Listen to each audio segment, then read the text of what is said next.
എവിടെ ജോലിക്ക് കയറിയാലും അവിടെയുള്ള ഒരു പ്രധാന നിബന്ധനകളിൽ ഒന്നായിരിക്കും ജോലി സമയത്ത് മൊബൈൽ ഫോൺ ഉപയോഗിക്കാൻ പാടില്ല എന്നത്.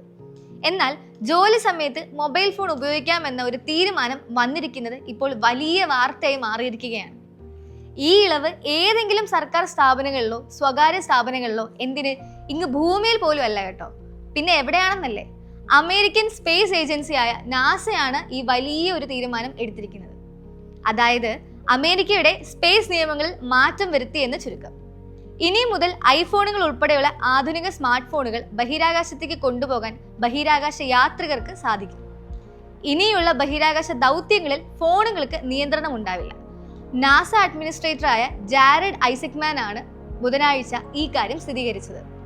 ക്രൂ 12 ദൗത്യത്തിൽ ബഹിരാകാശ നിലയത്തിലേക്ക് പോകുന്ന സഞ്ചാരികൾക്കും ആർടെമിസ് 2 ചന്ദ്ര ദൗത്യത്തിൽ പങ്കെടുക്കുന്നവർക്കും സ്വന്തം ഐഫോണുകൾ ബഹിരാകാശത്ത് കൊണ്ടുപോകാൻ അനുമതിയുണ്ടാവും. വാസ്തവത്തിൽ ബഹിരാകാശ യാത്രക്കിടെ മൊബൈൽ ഫോൺ ഉപയോഗം വിലക്കുന്നത് നാസ ഏറെ കാലമായി പിന്തുടർന്നിരുന്ന ഒരു നിയമമാണ്. കാലാനുസൃതമല്ലാത്ത ഇത്തരം നിയമങ്ങൾ ഒഴിവാക്കിയിരിക്കുകയാണ് നാസ ഇപ്പോൾ. സ്മാർട്ട് ഫോണുകൾക്കൊപ്പം ചില അംഗീകൃത ക്യാമറകൾക്കും അനുമതി ലഭിച്ചിട്ടുണ്ട്. ഇതിലൂടെ ബഹിരാകാശ യാത്രക്കിടെ എടുത്ത ചിത്രങ്ങളും വീഡിയോകളും സഞ്ചാരികൾക്ക് എളുപ്പത്തിൽ ഭൂമിയിലെ ബന്ധുക്കളുമായി പങ്കുവയ്ക്കാൻ സാധിക്കും. പ്രത്യേക ഫോൺ മോഡലുകൾക്കാണോ അനുമതി എന്നത് സംബന്ധിച്ച് വ്യക്തമായ വിവരങ്ങൾ പുറത്തു വന്നിട്ടില്ലെങ്കിലും ആധുനിക സാങ്കേതിക വിദ്യയിലുള്ള ഉപകരണങ്ങൾ യാത്രയ്ക്കൊപ്പം കൊണ്ടുപോകാനുള്ള വഴികൾ തുറന്നിരിക്കുകയാണ്. ഏറെ കാലമായി നാസ പിന്തുടർന്നു വരുന്ന നിയമങ്ങളിൽ ഒന്നാണ് ബഹിരാകാശ യാത്രക്കിടയിലുള്ള ഫോൺ വിലക്ക്. കാലാനുസൃതമല്ലാത്ത നിയമങ്ങൾ ഒഴിവാക്കി ആധുനിക ഉപകരണങ്ങൾ യാത്രയ്ക്ക് അനുവദിക്കാനുള്ള എളുപ്പ വഴികൾ ഒരുക്കാനുള്ള ശ്രമത്തിലാണ് നാസ. കാരണം നിലവിലുള്ള സംവിധാനം അനുസരിച്ച് ഉപകരണങ്ങളുടെ ഓരോ ഘടകങ്ങൾക്കും പരിശോധനകൾക്കും വിധേയമാക്കേണ്ടതുണ്ട്. വികിരണം, താപനില, വാക്വം സാഹചര്യങ്ങൾ, കമ്പനം ഉൾപ്പെടെയുള്ള പരിശോധനകളും നടത്താറുണ്ട്. ഉപകരണത്തിനുള്ളിലുള്ള ചെറിയ ഭാഗങ്ങൾ പോലും പരിശോധിക്കപ്പെടാറുണ്ട്. സുരക്ഷയ്ക്ക് വേണ്ടിയാണ് ഈ പരിശോധനകളെങ്കിലും സങ്കീർണവും വേഗം കുറഞ്ഞതുമാണ് ഈ നടപടിക്രമങ്ങൾ. ഇതിൽ മാറ്റം വരുത്താനാണ് നാസയുടെ ശ്രമം.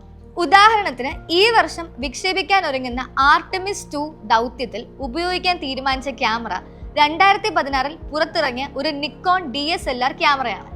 ഒപ്പം പഴയ ഗോപ്രോ ക്യാമറ മോഡലുകളും അനുമതി നൽകിയിട്ടുണ്ട്. സ്മാർട്ട് ഫോണുകൾക്ക് അനുമതി ലഭിച്ചതോടെ പുതിയ സാങ്കേതിക വിദ്യകളിലുള്ള ഫോണുകൾ ബഹിരാകാശത്തേക്ക് കൊണ്ടുപോകാൻ സഞ്ചാരികൾക്ക് സാധിക്കും. എങ്കിലും ഇതാദ്യമായല്ല ഫോണുകൾ ബഹിരാകാശത്തേക്ക് കൊണ്ടുപോകാൻ അനുമതി ലഭിക്കുന്നത്. 2011 സ്പേസ് ഷട്ടിൽ ദൗത്യത്തിൽ iPhone 4 ബഹിരാകാശത്തേക്ക് കൊണ്ടുവരുന്നുവെങ്കിലും ഉപയോഗത്തിന് കടുത്ത നിയന്ത്രണങ്ങളും ഉണ്ടായിരുന്നു. നിലവിൽ ടാബ്ലറ്റുകൾ ഉപയോഗിച്ചാണ് സഞ്ചാരികൾ അവരുടെ ബന്ധുക്കളുമായി സംസാരിക്കുന്നത്.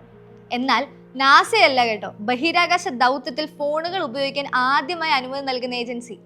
ജാരഡ് ഐസക്മാന്റെ സ്വകാര്യ ബഹിരാകാശ ദൗത്യങ്ങളായ ആക്സിയം ദൗത്യങ്ങളിൽ സ്മാർട്ട് ഫോണുകൾ അനുവദിച്ചിരുന്നു.